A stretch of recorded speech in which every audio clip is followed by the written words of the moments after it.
Team की तरफ अगर हम डिस्कस करें तो बहुत ज़्यादा डिस्कशन हो रही है। मुझे तो अपने जर्नलिज्म कैरियर में कभी लगता नहीं इतनी डिस्कशन हुई हो किसी स्क्वाड को लेके। मेरा मानना यह है कि थैंकलेस जॉब है सेलेक्टर्स की, जब भी आप करेंगे आप सबको खुश नहीं कर सकते।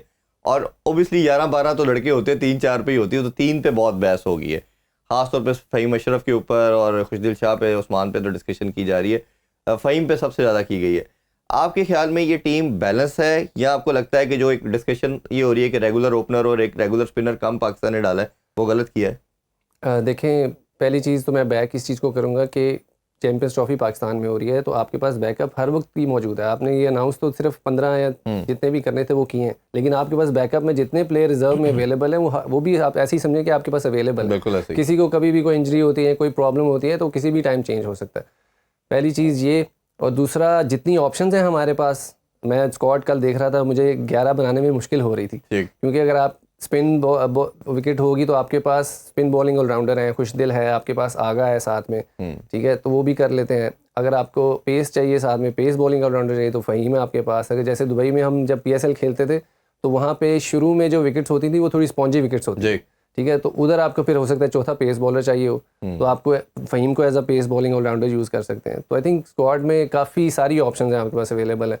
और देखें, हर जो टीम बनाता है, कोई भी पाकिस्तान के अगेंस्ट जाने की कोशिश नहीं करेगा। बिल्कुल ऐसे ही। उनकी सोच यही है कि पाकिस्तान जीते। तो आई बिलीव कि वो उन्होंने जितनी उनको जो समझ थी, जो अवेलेबल स्क्वाड थे, जो अवेलेबल प्लेयर थे, जो पूल था, उसमें से जो बेस्ट बना सकें वो बनाए।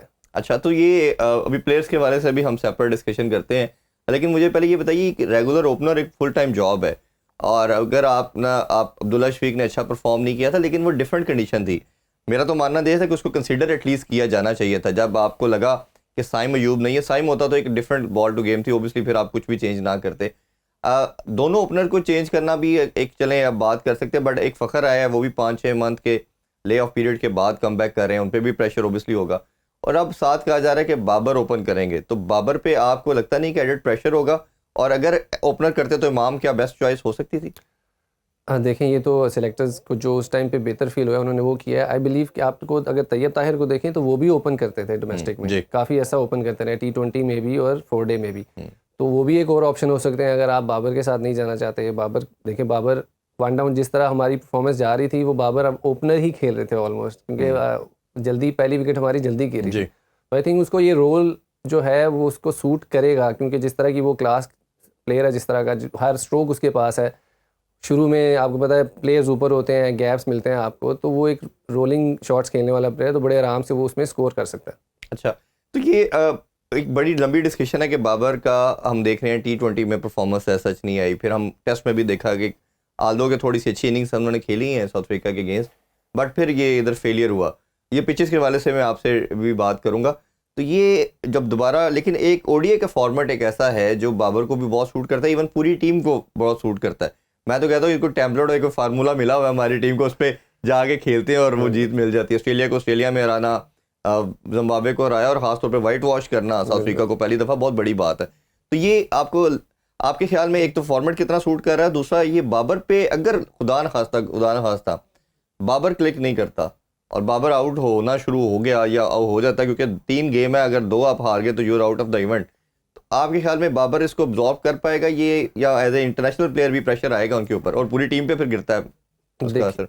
बिल्कुल, मैं आई थिंक जिस क्लास का वो प्लेयर है, जैसे मैंने पहले बात की है, ऐसा जो पैच है वो हर इंटरनेशनल प्लेयर, हर टॉप परफॉर्मर पे आया हुआ, एलीट प्लेयर पे आया होगा। ठीक, सचिन तेंदुलकर पे भी आया, सईद अनवर पे भी आया, इंजमाम भाई पे भी आया, उसके बाद विराट कोहली पे भी आया, लेकिन they come out of it. ये उनकी टॉप प्लेयर होने की निशानी है। तो I think Babar will do that as well, क्योंकि उसमें उसकी टेक्निक में कोई खामियां इतनी नहीं है, ठीक है। It's all about how confident he is, ठीक है। वो जितना उसका कॉन्फिडेंस गेन होता जाएगा, एक इनिंग खेलेगा, एक मैंने देखा जितनी खेली है मैंने क्रिकेट, आपको एक बाउंड्री चाहिए होती है कॉन्फिडेंस में वापस आने के लिए, ठीक है, तो आपकी वो फॉर्म वापस आ जाती है। फॉर्म उधर ही होती है, लेकिन अब देखें आप पिछले 1 साल में अगर आप उसके आउट देखेंगे तो बहुत टेम डिसमिसल्स हैं, मतलब लाइक ईजी से, मतलब एक समझे कि बिल्कुल नॉर्मल से डिसमिसल है कि जो किसी ने बॉलर ने आउट नहीं किया, वो खुद ही शॉट मारी है तो सीधा हाथ में ही चली गई। तो आई थिंक उस अब मैचेस जो हैं वो पाकिस्तान के अंदर हैं और पिचेस सूट करती हैं हमें, और होपफुली बाबर फॉर्म ये में जो आएगा। स्पिनर का एक